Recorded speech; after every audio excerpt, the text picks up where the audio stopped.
اعوذ باللہ من الشیطان الرجیم، بسم اللہ الرحمن الرحیم۔ شروع اللہ کے نام سے جو بڑا مہربان نہایت رحم کرنے والا ہے۔ السلام علیکم۔ قرآن اور اہل بیت ٹی وی چینل کے ساتھ میں ہوں لارب حسین۔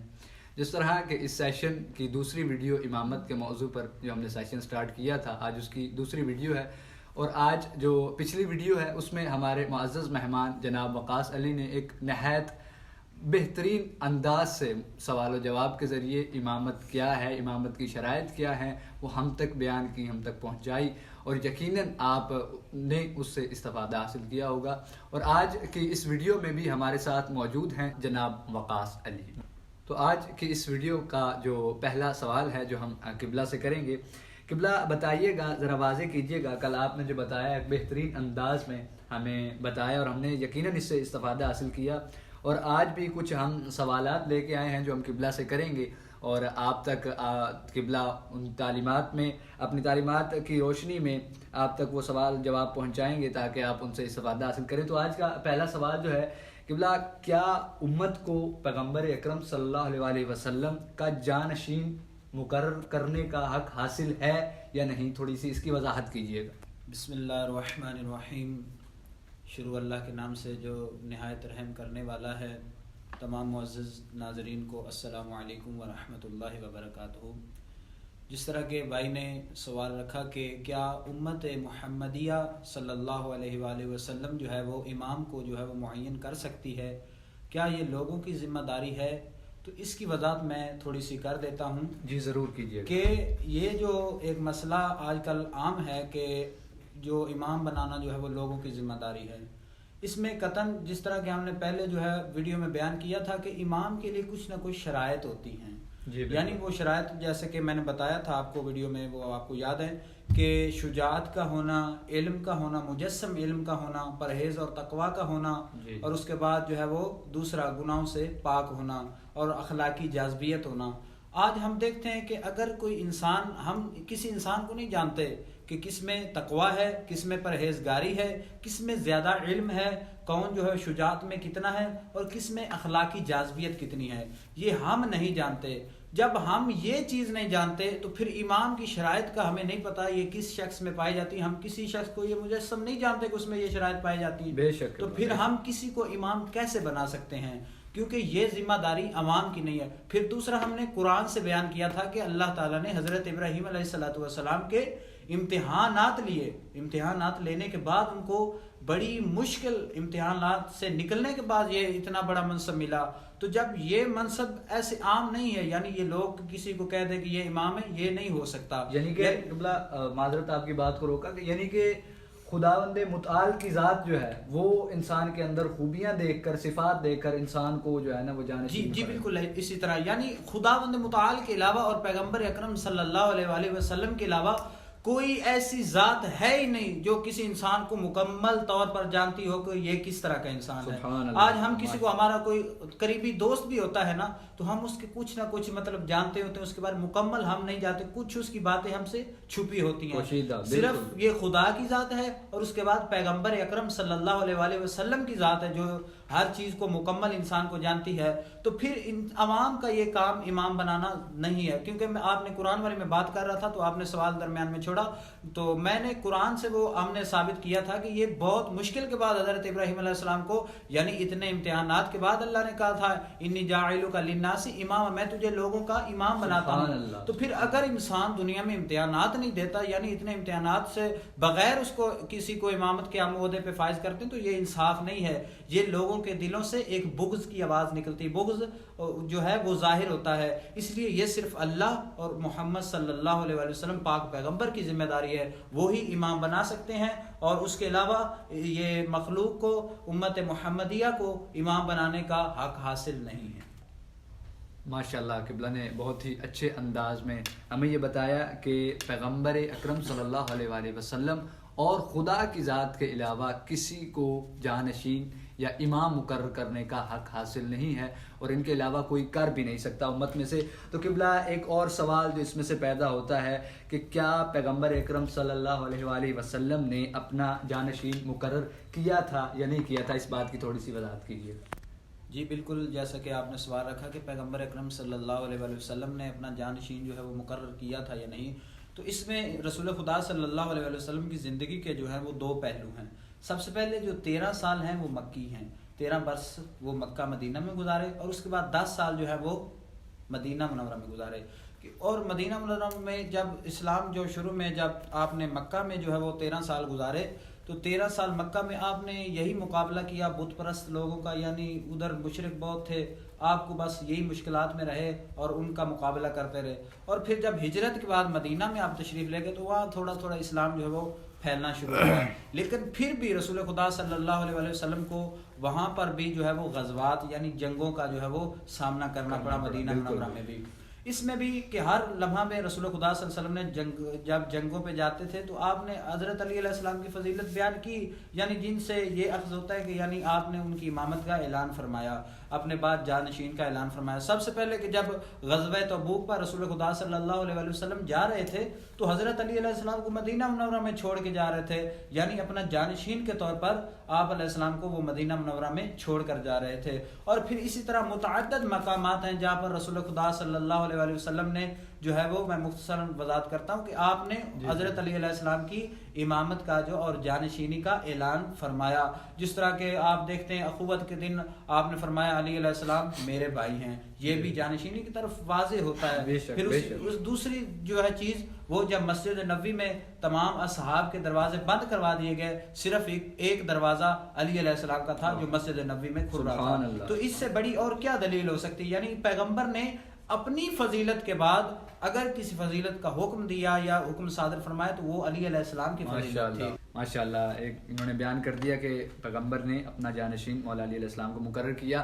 اور اب اسی سوال کی روشنی میں اگلا سوال ہم کریں گے کہ کیا پیغمبر اکرم صلی اللہ علیہ وسلم نے امامت کے متعلق کوئی احادیث بیان کی، ان کی کوئی سنت ملتی ہے جس میں امامت کا جو انہوں نے بیان کیا، امامت کے بارے میں کچھ واضح کیا، تو ان کے ارشادات کی روشنی میں کچھ واضح کیجیے گا۔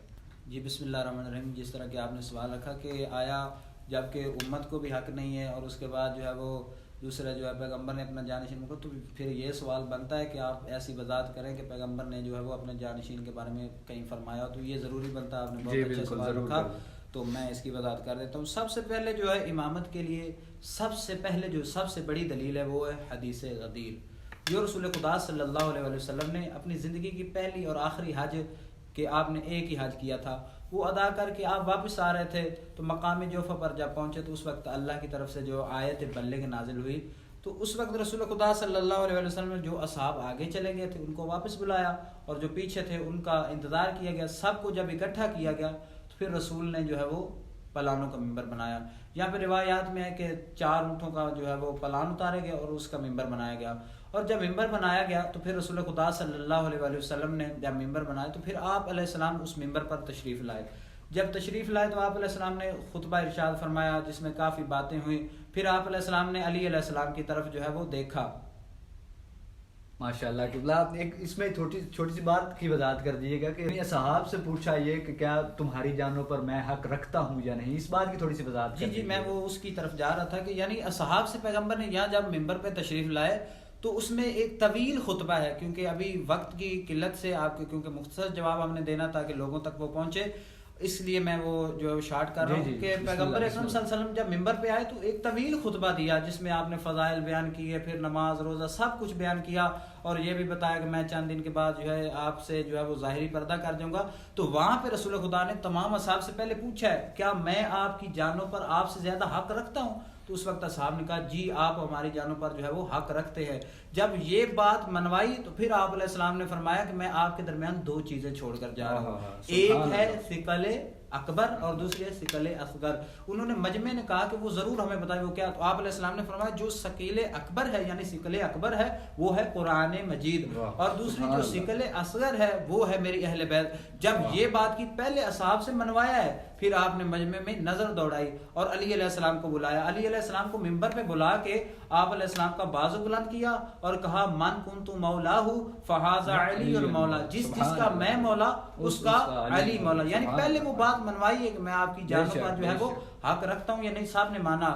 اس وقت جب آپ نے یہ اعلان فرمایا کہ جس کا میں مولا اس کا علی مولا, تو یہ بھی ایک جانشینی کا جو ہے بہت بڑا جو ہے وہ ایک پیغام ہے. یعنی آپ علیہ السلام نے اپنے بعد اپنا جانشین مقرر کرنے کی یہ حدیث وضاحت کرتی ہے. اور پھر یہاں پہ یہ جو ہے وہ جب رسول خدا نے حدیث بیان کی, یہاں پہ باقاعدہ اصحاب نے آ کے حضرت ابوبکر حضرت عمر نے آ کے مبارکباد دی ہے کہ اے علی علیہ السلام آپ ہمارے آقا اور مولا بن گئے.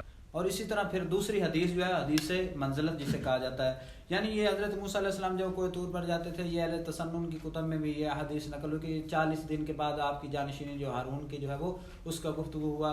تو اس میں حدیث منزلت میں یہ کہ رسول خدا صلی اللہ علیہ وسلم کو اطلاع دی گئی کہ جو ہے وہ مشرقی روم کے بادشاہ نے جو ہے وہ مکہ اور مدینہ پر حملہ کرنے کا ارادہ کیا ہے. تو آپ علیہ السلام نے جو ہے وہ اپنے لشکر کو تیار کیا اور اس جنگ کی طرف جو روانہ ہوئے. یہاں پہ جو آپ نے نقطہ دیکھنا ہم نے جانشینی والا, تو آپ جب غزوہ تبوک جسے کہتے ہیں اس کی طرف روانہ ہوئے, تو آپ علی علیہ السلام کو آپ نے کہا کہ آپ نے یہی مدینہ میں رکنا ہے, آپ نے میرے بعد جانشین کے طور پر مدینہ میں رکنا ہے. تو اس وقت رسول خدا صلی اللہ علیہ وسلم سے حضرت علی علیہ السلام نے سوال کیا کہ کیا میں آپ مجھے جو ہے ان بچوں اور عورتوں کے لیے چھوڑ کر جا رہے ہیں؟ اس وقت پیغمبر نے فرمایا نہیں, یعنی میں پوری دنیا کے لیے جو ہے تجھے پورے مدینے کے لیے یہاں پہ جو ہے وہ تمہیں چھوڑ کر جا رہا ہوں. تو اس سے بھی ایک واضح جو ہے وہ دلیل حاصل ہوتی ہے امامت کی, یعنی ان کے جو ہے وہ جانشین ہونے کی. اور پھر تیسری حدیث جو ہے اسے حدیث یوم الدار کہتے ہیں, یعنی گھر والی حدیث. یہ جب اللہ تعالیٰ کی طرف سے رسول خدا صلی اللہ علیہ وسلم جو ہے نبوت پر مبعوث ہوئے, یعنی نبی تو وہ تھے, یعنی ظاہری طور پر انہوں نے جو ہے وہ اعلان نبوت جو ہے وہ کھلے عام شروع کیا. تو اس وقت جو ہے وہ آپ نے سب سے پہلے جو ہے وہ اللہ تعالیٰ کی طرف سے پیغام ہے کہ یعنی اپنے قریبیوں کو بلاؤ اور ان کو جو ہے وہ جسے دعوت ذوالعشیرہ کہتے ہیں. آپ نے 40 لوگوں کو جو ہے وہ فرزند عبد المطلب کو بلایا اور وہاں پہ جو کھانا کھلایا. تو وہاں پہ بھی اکثر جو ہے آپ اپنا پیغام پہنچاتے رہے, جیسے کہ آپ 3 یوم تک یہ بات چلتی رہی. یعنی آپ پیغام کے لیے کھڑے ہوتے لیکن وہ ایسا مسئلہ پیدا کر دیتے, آپ کو ٹوک دیتے. تو آپ آخر تیسرے دن حضرت رسول خدا نے اعلان فرمایا, اپنی باتیں کہا کہ میں تمہارے لیے بھلائی لے کے آیا ہوں. اور پھر فرمایا کون اس کام میں میرا مددگار ہوگا, کون اس کام میں میرا مددگار ہوگا. کوئی بھی نہیں کھڑا ہوا, علی علیہ السلام کھڑے ہوئے 3 دفعہ, جیسے کہتے ہیں کہ علی علیہ السلام کھڑے ہوئے. تو آپ علیہ السلام نے فرمایا یہی میرا وسیع ہے میرے بعد اور یہی میرا جانشین ہے. اور اسی طرح پھر آپ نے فرمایا اے لوگو سن لو, علی میرے بعد جانشین ہے, اس کی اطاعت کرنا. یعنی یہ 3 احادیث سے جو ہے وہ آپ علیہ السلام کی جانشینی کا جو ہے وہ مکمل وضاحت ہو گئی. اور اس سے جو اس کے بعد کوئی گنجائش نہیں رہتی. اور الحمدللہ اللہ تعالیٰ نے ہمیں جو ہے ہدایت پر رکھا. اور پھر سب سے جو ہے آگے دوسری دلیل میں جلدی سے دیتا جاؤں کہ جو حدیث ثقلین ہے اس میں بھی آپ نے یہی پہلے میں نے وضاحت کر دی. اس میں بھی جو ہے وہ اہل بیت اور قرآن چھوڑ کر اور کہا کہ آپ کو یہ گمراہ نہیں ہونے دیں گے یہاں تک کہ میرے تک جو ہے وہ حوض کوثر تک پہنچائیں گے. الحمدللہ آج ہم نے قرآن کا بھی دامن پکڑا ہوا ہے اور اہل بیت کا بھی. اور اللہ تعالیٰ جو ہے وہ ہمیں آخر زندگی تک اور بلکہ روز حشر بھی اور روز قبر بھی, یعنی قبر کے اندر بھی ان کا دامن سے جو ہے وہ ہمیں چھوڑنے کی توفیق عطا نہ فرمائے. ماشاءاللہ, الہی آمین, الہی آمین. بے شک. اچھا, قبلہ نے بہترین طریقے سے وضاحت کر دی ہے, ہم تک جو حدیثیں تھیں وہ بھی پہنچا دی ہیں. اور آج کا سیشن کمپلیٹ ہوا چاہتا ہے, اور آج کا جو سیشن ہے اسے ہم یہیں پر وائنڈ اپ کر رہے ہیں, کیونکہ ہم نے توحید شروع کیا تھا, اس کو مختصراً آپ تک پہنچایا. اس کے بعد اب امامت شروع کیا تھا, تو اب نبوت, اس کے بعد قیامت, یہ مختصر آپ تک پہنچائیں گے. اس کے بعد تفصیلاً ایک باقاعدہ ایک نیو سیشن سٹارٹ ہوگا جس میں تفصیل سے بات ہوگی توحید پر, نبوت پر, امامت پر, اور صحیح بخاری اور دیگر جو صحیح کتابیں ہیں, مکتب اہل تشیع کی جو کتابیں ہیں وہ آپ تک, ان سے جو صحیح احادیث ہیں وہ آپ تک پہنچائی جائیں گی. اسی طرح اسی کے ساتھ ساتھ ہم مکتب اہل تشیع اور مکتب اہل تسنن کی جو احادیث ہیں ان میں توحید کا جو ہے نا, توحید کے بارے میں آپ تک پہنچائیں گے کہ مکتب اہل تشیع اہل تسنن میں توحید کے بارے میں کیا بات ہے, توحید کے بارے میں کیا احادیث ہیں, امامت کے متعلق کیا احادیث ہیں, اور نبوت. اسی طرح یہ سیشن اسی طرح چلتا رہے گا, تفصیلاً چلائیں گے. اور کمنٹ میں ہم سے ضرور سوال کیجئے, ہم بھی طالب علم ہیں, ہمیں بھی سیکھنے کا موقع دیجئے اور آپ بھی استفادہ کیجئے. اگلی ویڈیو تک کے لیے اجازت دیجئے. اللہ.